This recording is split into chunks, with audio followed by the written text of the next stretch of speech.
the Triadelphia Lake in Brighton, Maryland. This lake was formed in 1943 when the Brighton Dam was built.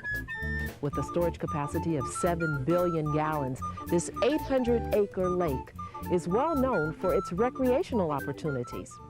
But many are surprised to learn that before the dam was built, this was the site of a thriving mill town. The Patuxent River, which today marks the northeastern border of Montgomery County, once powered the mills that fueled the economy of the city of Triadelphia. Triadelphia means three brothers. It was founded by three brothers-in-law. They were Isaac Briggs, Caleb Bentley, and Thomas Moore. They married three sisters, Sarah, Hannah, and Mary Brooke, who were the daughters of Roger Brooke, who was a descendant of Robert Brooke, the founder of Rockville. They were all Quakers, and the three brothers-in-law had a special interest in being entrepreneurs. They were forward, progressive thinkers, and they wanted to found a mill town. Many towns like this were being founded across the country, and so they bought the property in 1809 and started building the town. Caleb Bentley was a surveyor, and so he surveyed the town.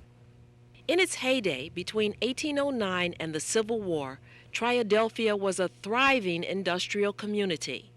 Its cotton, grist, saw, and plaster mills all helped to support a town that was then larger than the neighboring town of Rockville. Well, it was a good time for industry to be starting.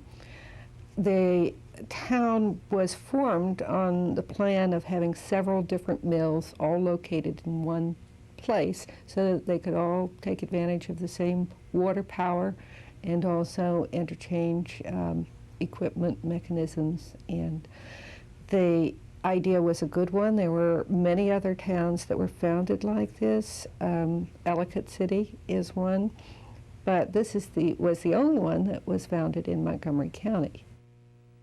But the very same water that fueled Triadelphia also helped to destroy it. The management actually changed hands in 1830, went from the three brothers, two of whom had passed away by that time, to Thomas Lansdale, who in 1840 formed the Montgomery Company, which had several of the mills, but not all of them. Some were still in private hands.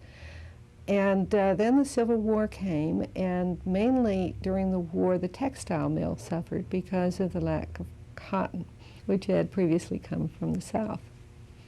And so at that time, the textile mill pretty much shut down. And then after the war, in 1868, there was this terrible flood, which affected not only this town, but many others. It practically destroyed the whole town. The only mill that survived, was able to get going again after the 1868 flood, was the grist mill. Thomas Franklin Lansdale took over management of the mill after the death of his father, the original miller. Then, in 1889, water once again contributed to the town's ultimate demise.